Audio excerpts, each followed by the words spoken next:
KNON 89.3 FM in Dallas and Fort Worth, the voice of the people. Business owners, tell KNON's listeners about your business. You can put your business or event on KNON. KNON currently has space available to run announcements for you. Tell KNON's listeners about your goods, services, nightclub, concert, or event. Help keep the voice of the people on the air while putting your information on the air.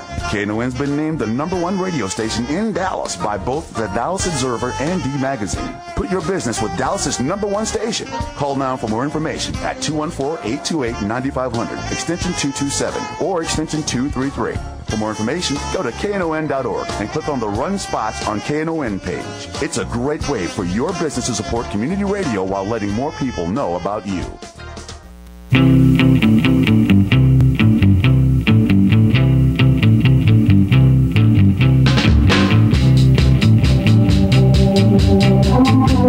Good morning. It's Bonnie Mathias. Gene is in Austin with the Alliance for Retired Americans, so I'm sitting in for him today. Tarsha Hardy, the vice chair of the Texas Democratic Party, will be here probably in our second segment. So I want to talk to you a little bit about what's going to happen next week. The Texas legislature is going into session on Tuesday. Tuesday's the big...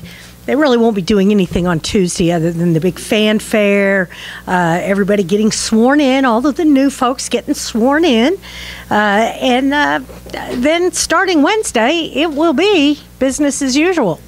Hopefully, we will have some good things come out of Austin. But the way that we're going to accomplish that is if we make our voices heard. Okay, we can't sit back and just let those folks that are elected in Austin just do whatever it is. So we have to tell them. We elected them, so we have to tell them what we want. Now, there has been tons of bills filed, and I know Tarsha's going to talk about that when she gets here. But I want to talk to you a little bit about schools and education and what's going to happen in Austin. You know, Joe Straus, who is the Speaker of the House, he has already said that he thinks schools are going to be fine. Education is fine. They don't need that $5.4 billion that they took out 2 years ago. They don't need that. Well, look how well they did. Well, they did not do well, and they are not doing well now. If you want to talk about this, give me a call at 972-647-1893. Remember, you can always listen to us on the web at knon.org, and it's 972-647-1893.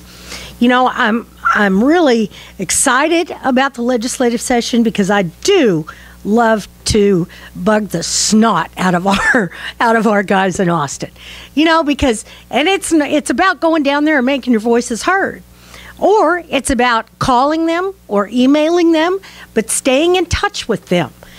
Our legislators in Austin need your voice. You're going to tell him or her how to vote. I'm excited about the Congress that we just seated in Washington, D.C. We have 20 women in the Senate. And guess who elected those 20 women? 53% of the vote was women. 53% of the vote was women. That's awesome. That means women are waking up and realizing we do have the power. Let me tell you, if women ran the world, there would not be any wars. You know, it just doesn't make sense. Why you want to kill somebody because they stepped on your lawn? I don't know. That makes me think about Jim's show, Get Off Your Lawn, Get Off My Lawn. But that's another story. You know, we have got to restore funding to our education, our public education. There's a lot of talk about going to a voucher system.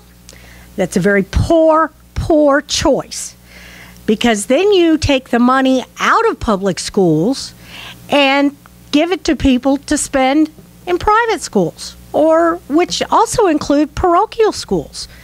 Well, in my humble opinion, that is violating the separation of church and state. I want my child, okay, first of all, let me rephrase. I don't have any children, but I need your children and grandchildren to be educated and intelligent and critical thinking so that they can make good decisions as they grow older. And hopefully take care of all of us with care, compassion, kindness, because we are going to get old one day. I don't know when that will be. I keep looking in the mirror and I keep seeing a 35-year-old woman. So, hey, I'm going for it. Clint is laughing and so is Doc. That's okay. That's okay. But we still have to support our legislators in Austin. School funding is going to be really critical, okay? Now, we have that rainy day fund that the legislators are so scared to touch.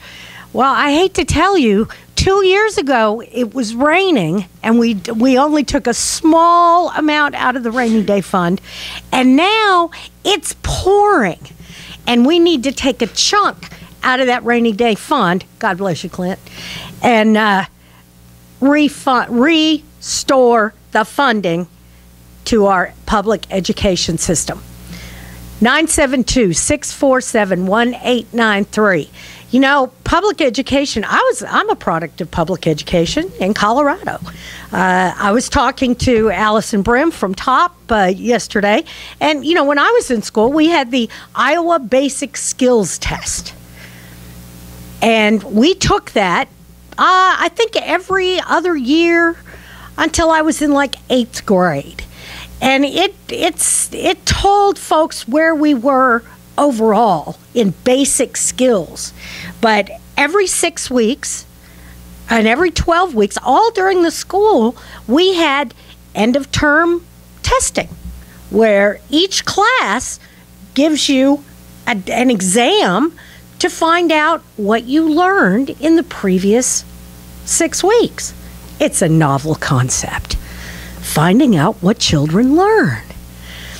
You know, and it's a great thing because you can actually give these folks, oh, Tarsha's here early. I'm so excited. Yay, Tarsha! All right, our guest is here. But, you know, talking about testing, there's a lot of school districts that say, you know, we don't want to be part of the STAR test because we don't think that's good. So we're going to try to come up with something else.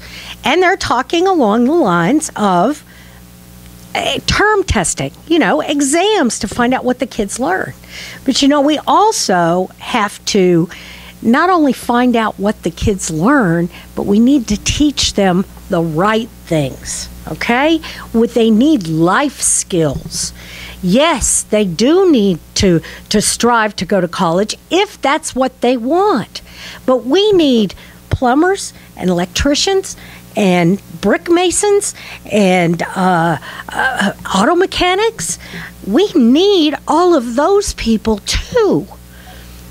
It's so important that we have those folks out there, skilled labor, not just in the technical world, but in the manual labor world. We need skilled folks.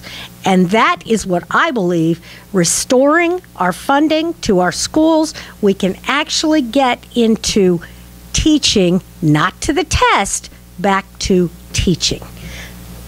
Good morning, Tarsha. Well, good morning. How are you this morning? I am well. I am well. Are you awake? I'm awake. Okay, good. You know, I know it's kind of early, but that's all right. Well, thank you for having me on the show today. I really appreciate it. Thank you. I'm excited to be here. I'm glad you're here. Tarsha, I want to introduce you. This is Tarsha Hardy. She is the newly elected vice chair of the Texas Democratic Party. I'm so proud to call her my friend. And she's just phenomenal. If you've ever heard her speak, you know her. But I want to talk to you. Let's talk about the legislative session coming up next week. All right. Well, before I start talking, I'd like to give some folks a little bit of background. Yeah, let's tell folks who you are. Exactly right. Who they're talking to. Yeah. I'm excited again to be here today with the listenership. I am a Dallasite, born and raised in Houston, but Dallas is now my home, and I'm excited to be here. I am a proud supporter and union member. And I work for CWA here in Dallas, but I slipped into the whole realm of community organizing just by sheer nature or sheer luck of what I thought was in my nature, which was to help people. And I experienced a situation where the health of the people I love the most was deteriorating around me. My grandmother constantly complained about chest congestion and shortness of breath. And when my brother was 11 years old, he nearly lost his life after he was diagnosed as a life-threatening asthmatic. And it wasn't just happening inside of my home, but homes just next door, just across the street.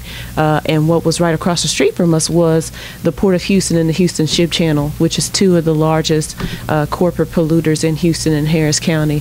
So I understood that there was a need for me to try to help save the lives of the people in my household, but the same thing was happening in my entire community, and in order for me to really be able to combat that, I needed to understand the mechanics of what was happening and the intersection at which the politics and the community organizing met with the decision making that needed to happen. And so I slipped right into public policy and government. From that, I started interning with Senator Rodney Ellis in Houston. Yay, love that guy. Yeah, he's the bomb. He's a good guy, and worked for another heavyweight champion. I had the pleasure of working with State Representative Garnett Coleman in Houston. Oh, girl, you worked with two of the best. Yeah. They're my buddies. Yes. Him and Sylvester Turner. Yes, absolutely. Yeah. And I've learned a wealth of everything. All of the knowledge that I say that I have up to this point is really come from being able to work with those individuals, and slid right into transportation policy and infrastructure policy with Houston Galveston Area Council. And for those that aren't familiar with what they do, they house the 5th largest metropolitan planning organization in Houston, Harris County, and the 13 surrounding counties in the Gulf Coast area of Texas. So there, I was responsible for developing their public participation plans, their Title VI civil rights, environmental justice outreach efforts, and helping with their hurricane evacuation emergency preparedness plans, and making sure that there was a seat at the table for the working class and the underserved, and worked on a host of campaigns, and really wanted to take all the things that I learned from a practical standpoint, couple that with my academia experience. I have a Bachelor of Arts in Political Science and Speech Communications from Sam Houston State University. I have a Master's in Public Law and Policy from the University of St. Thomas, and I'm currently pursuing my PhD in Urban Planning and Environmental Policy. So the journey that I've had in life, although it's not been a very long journey, it's been a very fulfilling journey up to this point, and I'm really looking forward to taking all the experiences that I've gained so far and really doing what I can to make a huge impact as the new vice chair of the party. So that's exciting. Yeah, so that's very I'm exciting. excited to be here. But one of the very first campaigns that I worked on and just kind of launched independently was a issue that I saw that was happening in my own backyard. Houston Independent School District was proposing to close a slew of small elementary schools across the district, one being right on 7 acres of land in the middle of my community. And the proposals came as a result of low enrollment and low scores. In addition to that, the concern was that this school was built right after World War II, and it was there to it was there by design to educate the children in the community.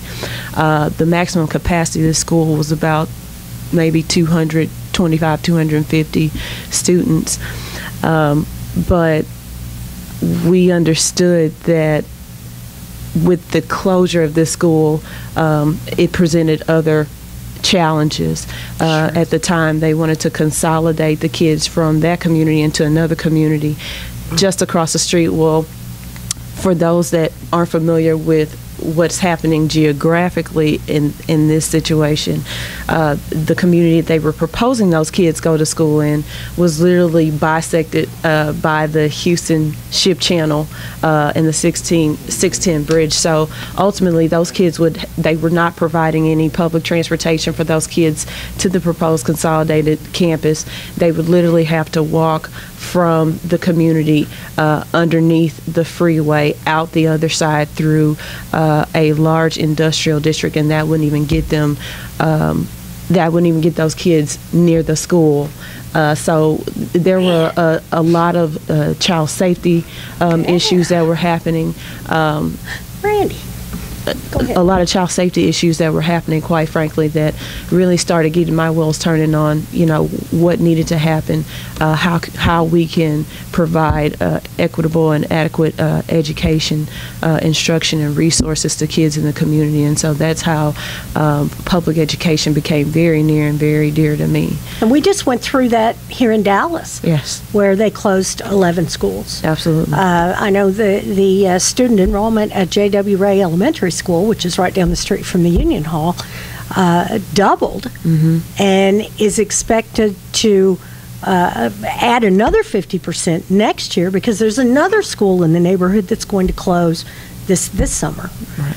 So, and it's the transportation issue. It's horrible. Yes. How do these kids, a lot of these kids' parents, they're latchkey kids. Right. They leave, the parent leaves, the kid locks the house, they come home after school, they're alone, but they don't have any transportation. Right. So, that's another issue. Well, one of the things that I started researching on the graduate level with my thesis was the role of urban schools in community development and revitalization. And so there's a set of dynamics, socioeconomic dynamics, like you said. Most of these parents, from my community were, single parents. They worked jobs that required them to leave the house very early and come back very late after school. And so, that creates more challenges than one when you're looking for things like strong parent participation to keep policies and programs open and opportunities available for those students.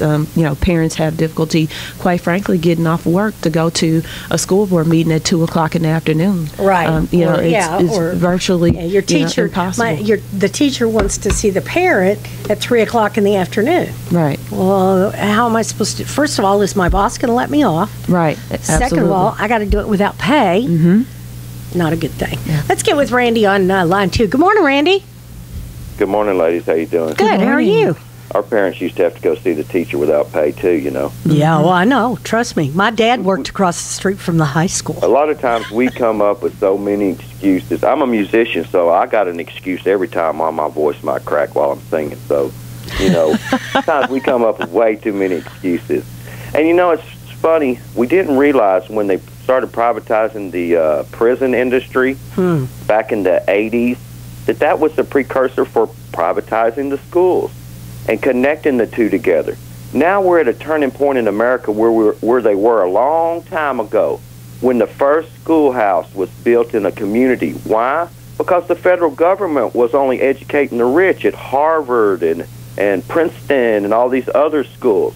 So the general people had to build their own little school. Now we're at a turning point where the federal government, along with our state governments, are privatizing everything, shut schools down, and still not giving you a tax break. It's just like when they said they was going to change from picking the garbage up twice a week to once a week. They didn't cut what you paid in half. You still paid the same. That's right. So in my personal perception of that's raising taxes on you. Well, yeah, because you're paying more for the service that you were getting twice for before. Right. So my question is, since we're reaching this turning point in America, is when are we in individual communities, one parent to the next parent, saying, look, we're going to use my house, and we're going to get some local teachers, and we're going to homeschool our kids. We're going to start our own little school that meets the requirements of the state, but they're actually going to get taught something. See you later. Thanks, Randy. We're going to take a quick break, and we'll address that when we come back.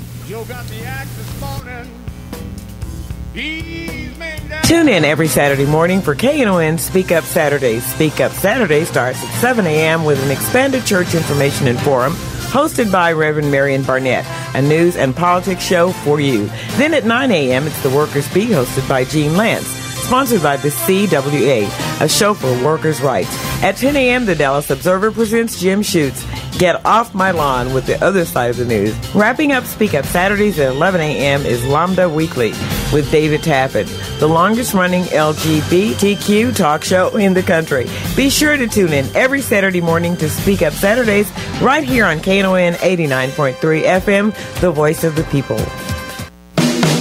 Want to hear some great Texas blues? KNON has the CD for you. KNON's Texas Blues Radio Volume 5, our latest blues compilation CD to benefit community radio, sponsored by Forever Young Records. This CD features 15 tracks and 60 minutes of great original Dallas-Fort Worth blues from Tutu Jones, Blues Boy Bo, Buddy Whittington, Andrea Dawson, Kirkland James, Sonny Colley, Johnny Red and the Roosters, the Chris Watson Band, the Two Tones, the Rough Cut Blues Band, Jeff Stone and Charlie Love, Dave Millsap, Sirloin and the Ash-Kicking Machine, Michael J. and the Paul Bird Band, and JJ and the Detonators. We're only selling 1,000 copies, and it will never be reissued.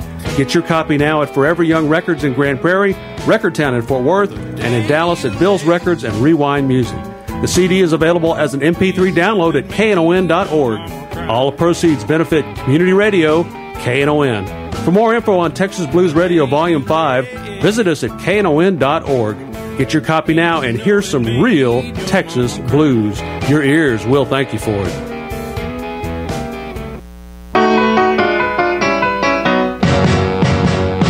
Blue Monday, how are you, Blue Monday? I must say that I have to thank Doc. We got new microphones. It is so cool. We don't have to talk into the microphone that is dangling by a wire. It's really nice, and we can actually look at each other when we're on the air. So it's pretty cool. I told Randy I would address his issue. I don't think that private schools homeschooling is the answer. I believe very strongly we need to fix our public school system. It is public for a reason. So that's and I think Tarsha probably feels the same way. Yes, I certainly we do. got to fix our public school system. It's really important. And I think, the first step in doing that is, mobilizing all those people that have the same shared values and needs and interests with the public school system, and really have some discussion with our elected officials, because there are some that have really been going to bat for working to restore funding to the public education school system, and really seeing students get the quality of education that they need. I'm a full proponent of making sure that kids have the quality education that they need. I have a soon-to-be stepson that's, in the first grade. I have a younger brother that's in the 5th grade right now, believe it or not. I have a brother that just graduated from high school last year and is now in his first year of college at UT San Antonio. And I actually have a brother a little bit older than him that is a high school teacher and coach. Cool. So, I'm looking at public education from a student standpoint, a former student standpoint, and, having the opportunity to talk with some folks that are actually in the business of educating kids is, some of the reason why we really need to consider investing more into the existing public school infrastructure that's already in place. Yeah, we got to stop taking money out. That's for sure. Yeah. 972-647-1893. That's the number here. You can also listen to us at KNON.org. 972-647-1893. We like it when you call. You don't have to agree with us. That's what public and community radio is all about. Differing opinions. It would be so boring if everybody thought the same way. I mean, man, that would be really boring. Well, going back to the first campaign that I launched, I of course, one of my first steps was actually going into the school and having a discussion with some of the faculty and the staff and some of the parents about what were the needs, barriers, and constraints, and what was actually happening to cause the school to be considered for consolidation. And at that particular time, this school had a part-time principal. They had a part-time nurse. They had a part-time librarian. Oh, man. No fine arts program. And this is not even talking about any of the services that most schools would provide for students with special needs. And so, bringing that into the public education discussion is a whole nother gamut of services that our legislature and our funding needs to really start scratching the surface on. Absolutely. And that's something that we've discovered through TOP in our research over the last 3 years regarding the disciplinary disparities in DISD specifically. Now, it is all over the state. In fact, Pasadena has one of the worst records of any school district in the state. But DISD is not far behind. If you're a child of color and you have a special need, you are 83% more likely to receive a disciplinary referral. Now, why are we not, and I asked a teacher this. A teacher caught me outside the admin building one night, and he said, what do you propose that we do? I said, well, we have to. And I tried to get it out, and he says, look, lady, if 3 teachers have the same problem with the kid, I say kick them out. I said, okay, so instead of addressing the underlying social issues that may be causing the behavior, whether it be hunger, abuse, bullying, you just want to kick them to the curb. Well, my job's not to be a social worker. I said, well, maybe this isn't the profession for you. Right. It's interesting that you bring up that point because, that brings another ball of wax into the mix, and that's the role of teachers in the classroom at this point. And I know that's a very sensitive subject. It is. Particularly for folks that, are in the profession.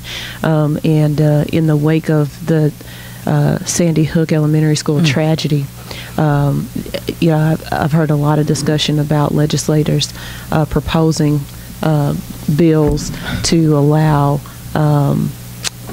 teachers to take basically some gun training courses and further prepare them, because there's already laws in place to allow guns school in districts. schools. Right. So, we've already got that in Texas. Right. I mean, it's I can carry mine into the Capitol.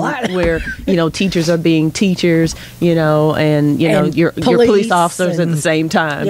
And here we are with, a conservative House, that understands that's what's happening to these teachers, and we're still pinching pennies on what we need to, the money that we need to put into our public school system. I mean, it's shameful. It is shameful. It's quite shameful. And what we pay our teachers, what we spend on education. I mean, we are 50th in the number of uninsured people in our state. And Governor Perry seems to be quite proud of that fact, I believe. Because by God, he is not taking any of that federal money. Shaking my head. Oh, my God. Rolling my eyes, shaking my head. Man. And one of the unique experiences I just had, second week of December, I had an opportunity. As vice chair, I'm also a member of the Association of State Democratic Chairs, and it encompasses state party chairs and vice chairs from every state in our country. And so I was invited to participate in a delegation to go to Taiwan in the Republic of China. Wow. And meet some of their dignitaries, learn about their government structure, and kind of discuss some of the things that they're doing, best practices approaches that we may be able to use here in our country. And one of the first meetings that I had was a meeting at the first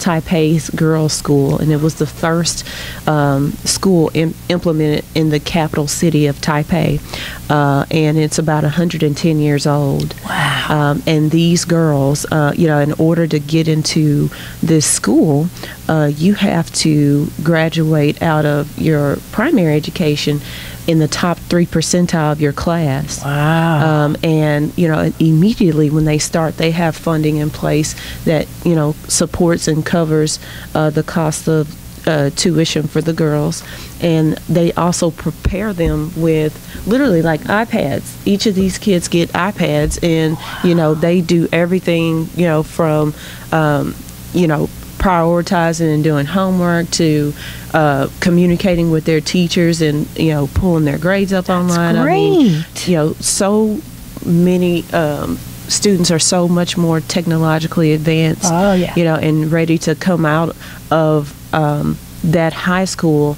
And they actually get educated here in the United States, but 70% of their graduates come here to Texas in particular, to attend schools like the University of Texas and secondary graduate education programs. That's right. Yeah, because we have phenomenal schools. Mm-hmm. Mm-hmm. It's a great thing, but where do they go when they leave here? They go right back home, which is, that's fine, but I would like to see maybe them develop secondary education for their population. I certainly don't have any problems with them coming here as long as I know they're paying tuition and taxes and all that, so it's cool.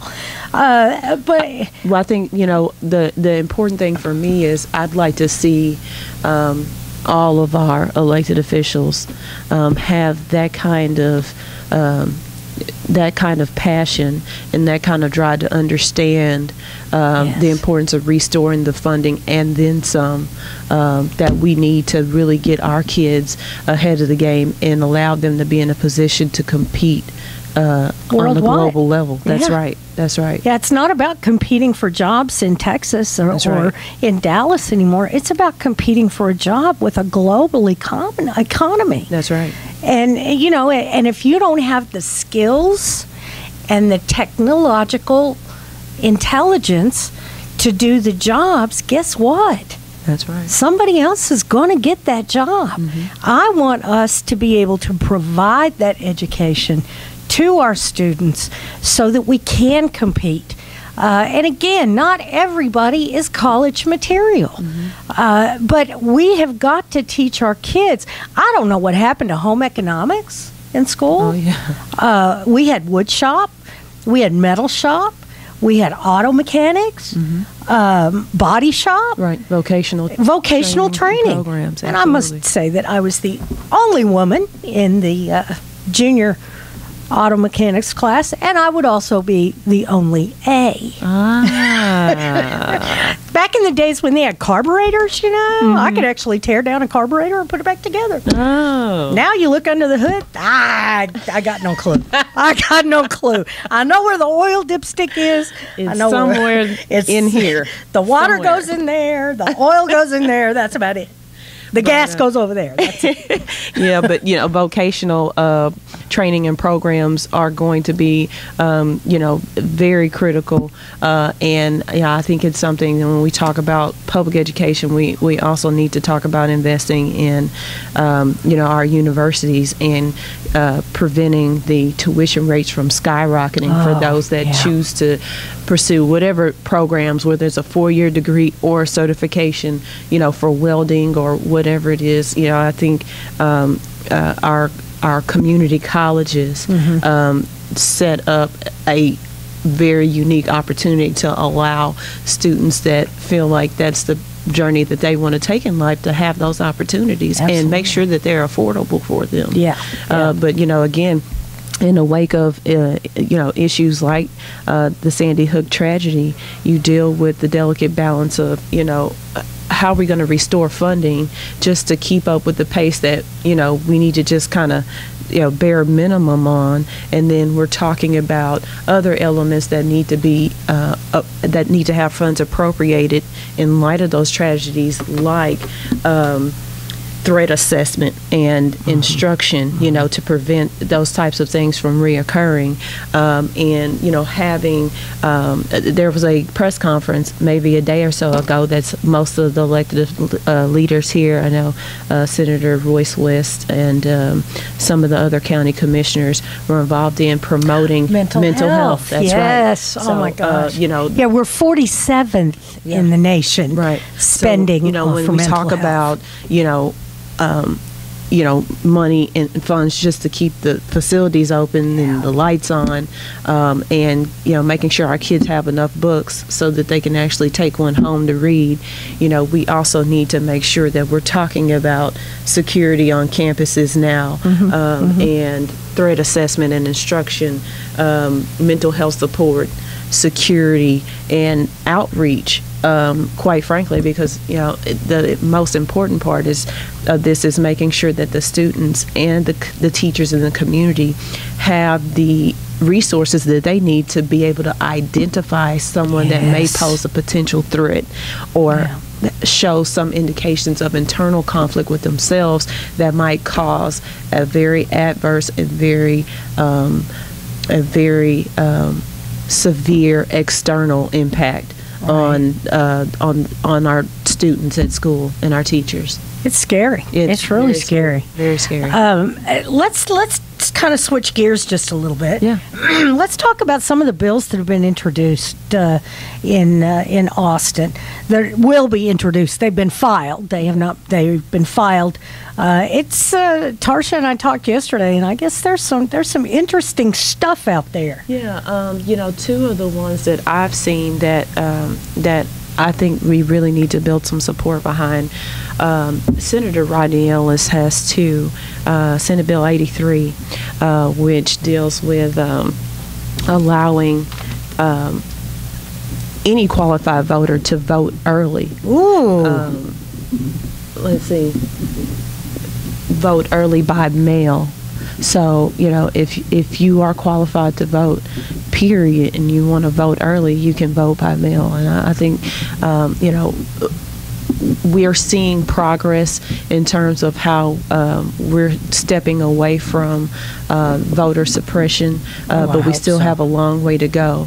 But the conversation should also include voting rights and, allowing anybody that's registered to vote and qualified and eligible, I think, allowing them to vote by mail early if they so choose is a step in the right direction. Yeah, absolutely. Especially when you hear horror stories about, staffing at the polling locations and long lines and all kinds of unnecessary confusions. I think, voting by mail would create an opportunity for us to kind of mitigate some of those challenges. So that's good. That's great. It's a great one. Senate Bill 81 is another one sponsored by or authored by Senator Rodney Ellis, calling for same-day voter registration. Oh, so yeah. you can literally go to a polling location and, if you fulfill the requirements, to be registered to vote, then, I believe it says that they'd like to have 2 deputy registrars at polling locations, and that person would just, fill out the application, provide that with, typical form of identification, and on the spot there. So it wouldn't be a provisional ballot; it would be a regular be able to vote. Oh man, that's great. Yeah. That's great. So, that's excellent. Those are some really interesting ones that I saw. But and I've been kind of fishing through to see some particulars on most of the articles that I've been looking at, in the coming weeks. But I definitely know that transportation and water conservation issues are going to be at the forefront of the table. Houston, Dallas, and San Antonio are kind of the folks on the top of the list in terms of our water usage, and working on different ways on how to improve that, but with the existing droughts that we've had throughout the state, and our various industries that need to use adequate amounts of water. For instance, farming uses about 25% of our water supply. I'd rather have them farming than fracking. We're going to take a quick break. We'll be right back. Tattered in search of relief, fighting for someone spoken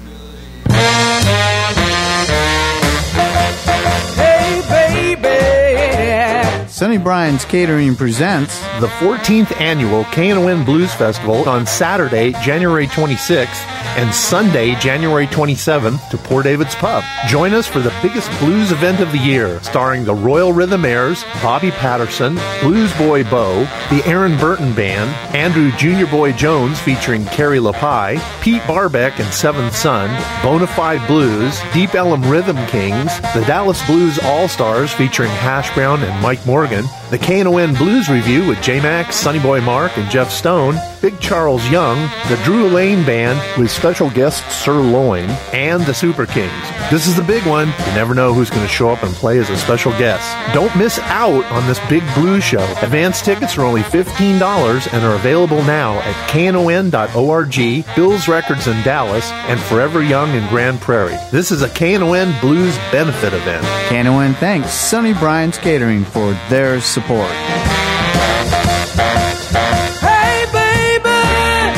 Recycle Revolution is a local recycling collection service and community drop-off center. They collect and accept all traditional recyclables, including paper, plastic, aluminum, cardboard, and glass, as well as materials like TVs, computers, lamps, light bulbs, batteries, ballast, and styrofoam. They offer collection services to apartments, condos, and businesses. They also offer a community drop-off located at 1703 Chestnut Street in Dallas. For more information, 214-566-3025 or recyclerevolutiondallas.com.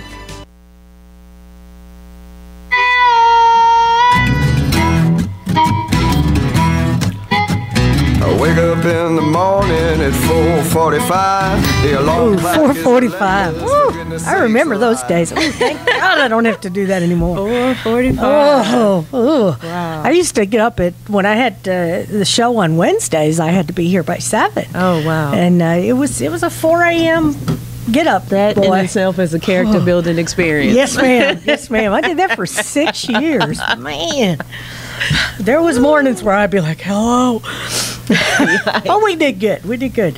Let's talk about some of the other bills that maybe have been filed that show some interest.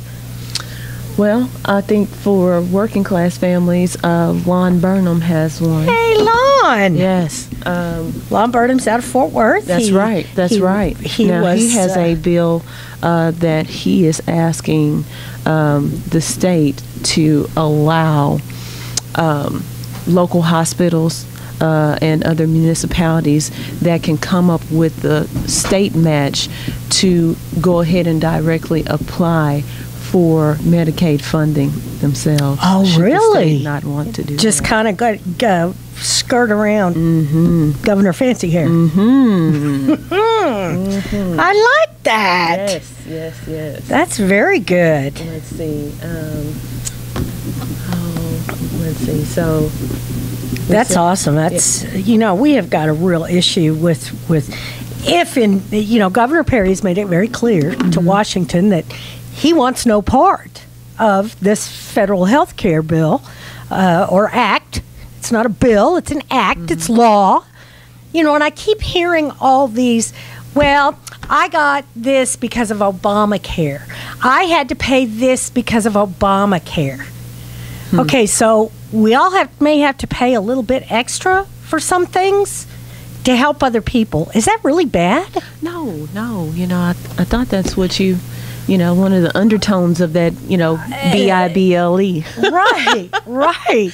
Helping your neighbor, those kinds of things. And people keep, there is a lot, I have to say, AT&T employees, retirees, received a pretty big jump in their retiree health care. Oh, yes, they did. Oh, I'm sure you fielded some calls. Yes, ma'am.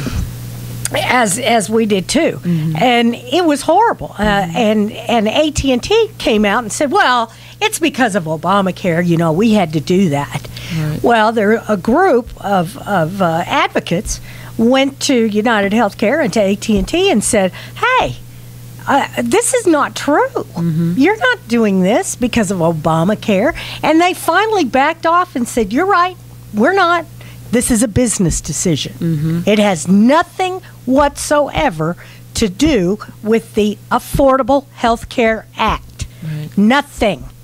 Now, if they're going to charge me a little bit more on a prescription or a health care visit so that somebody else can have health care or a prescription, okay. I don't have a problem with that. And I don't understand why some of my conservative friends seriously have issues with that. Yeah. And it's sad because it creates, it's a cyclical issue, and when folks can't take care of themselves and they're not healthy, it makes it a greater challenge for them to be able to take care of their kids or, come up with the financial resources to make sure that they're healthy and remain healthy. I mean, it's just, it's bad policy and creates more issues for households across the country. Oh my gosh! I look at some of the single moms in my neighborhood. Man, they're phenomenal women. They get up every morning. They get their kids ready. They take them to school. They go to work. They come home, get the kids from daycare or the friend's house or whatever. Go home, fix dinner, get the kids ready for bed. Make sure their homework's done. Make sure they're ready for school the next day. And then they got to take care of themselves. That's right. And then it's like midnight. It's like, oh, okay. And it's about to start all over again. Okay, I got 2 minutes to take care of myself. Good. That's right. All right, great. That's right. I'm gonna, to do a facial or something. That's right. That's right. It's just, and my mom, my parents, they both worked. Yeah. So we were latchkey kids. Yeah. And back, and people say, well, we took care of ourselves. Yes, we did. But you know what? It's a different time. It is a different time. 972-647-1893. If you disagree or you agree or you just want to make a comment, please call us. 972-647-1893. Now, the legislature is going to be sworn in. Yes. That's right. And all the new folks are going to be sworn in. That's right. January 8th. I'll bet you'll be there. I'll be at work. Oh, yes, so will I. Okay. All right. Labor's labor. Yes, it is. Yes. Now, I did get an invitation. I certainly did. Oh, good. Eric Johnson gave me an invitation, asked me to come. O.C. Kazee, his wonderful associate, wanted me to come, and I just really can't. We've got some of our officers are going, or a couple of other officers are going, and, of course, we have a tentative agreement. So we have right. AT&T telephone company, the old core contract. They have a tentative agreement, and 3 of our officers will be attending that explanation meeting on Monday, and then I think we have a conference call on Tuesday, and then a big meeting I think on the 14th, I believe. I get so many emails, I have to write everything down in my calendar. But it's exciting what's happening in Dallas. TOP worked really hard over the last 3 years on the disparity in discipline in DISD. And we finally got a task force that was formed by President Lou Blackburn. We have a parent on that task force, which I believe is very important. Right, yeah. I would like to have more than one parent, but one is good. It's Absolutely, a start. yeah. And I hope that at the state level, we can take a look at what's happening with the discipline in the state. Because quite frankly, we have created a pipeline to prison. A pipeline to prison. That's exactly right. created. And you know, and I heard Reverend Barnett talking earlier how it's by design. Well, we need to erase that design. We can't have that. We have already lost a whole generation of men of color and women of color. It's not just guys. I mean, there's men and women involved here. And we need to really step back and make this stop. It's a horrible cycle. Well, I think it also, you know, it's an extension of making sure that we are prepared to fully undertake and fund public education the way we need to. Yeah. And because we need to have some innovative and progressive and creative mechanisms in place so that folks understand that different children learn and comprehend in very different ways. That's right. Very different ways. Several years ago, I had a lady on the show. She started a Montessori school because she took her son to 6 different schools in 9 months, and he was not, it wasn't working. Wow. And so she sat down and started studying. She had a PhD, and she started studying and figuring out that her kids learn different. Yeah. And all kids learn differently. Not every child is going to respond to typical classroom instruction. That's right. Her son liked cars. So everything that he learned seemed to be related to cars. But they're driving down the road and he goes, "Hey, Mom, look, there's an Audi, da-da-da-da-da, and it has knows everything about it. That's right. That's right. And it's like, he's 6. That's right. If that's what it takes for him to learn, it's okay. That's right. Well, and we have to realize that. You know, making sure that, you know, we have the best training and resources available to our teachers. Our teachers are so important, and I think for way too long in the state of Texas, we have pushed them to the side. That's right. Our administrators seem to become like gods over our teachers, and that's not what it's about. And it's all fine and well when you have, you know, so much insight and you're not in a classroom, right, you know, on a day-to-day basis with children. But you know, you just don't know what each day would bring you. And you have, you know, some of your kids that are, you know, ready to concentrate, ready to do what they need to do and handle their business. But you also have, you know, that occasional issue where there may be a disciplinary problem in the room, and you need to understand how that impacts, you know, the general population of the room and all the different balls that a teacher is balancing at one time. And again, let's not forget, you know, being trained to deal with shoot a weapon too. Oh yeah, now we got to do that. That's right. That's right. That's great. So you know, they're teachers. I just applaud them for the work that they do and they continue to do, because you definitely have to be have some skin in the game and have some thick skin to undertake that type of a challenge on a day-to-day basis. And I will definitely be right alongside our teachers, our AFT. That's their legislative agenda. Our kids, our future. That's right. Texas can do better, and we know we can do better.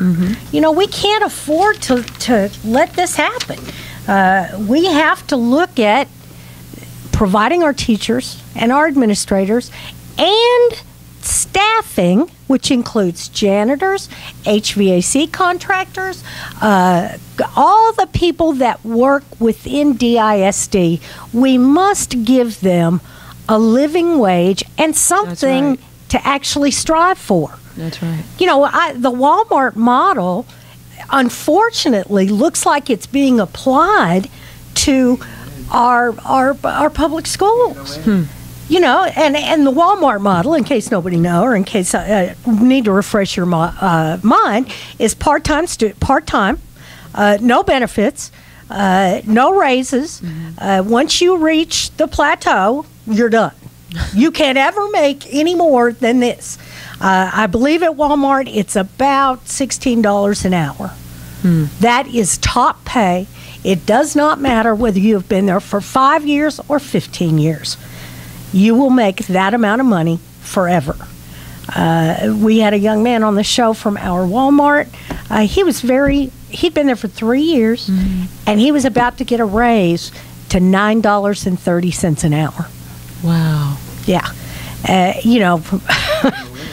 Think about it. Think about living. That's right. On that income, trying to support yourself. God forbid if you have a family. That's right. That's right. It's impossible. It is literally impossible.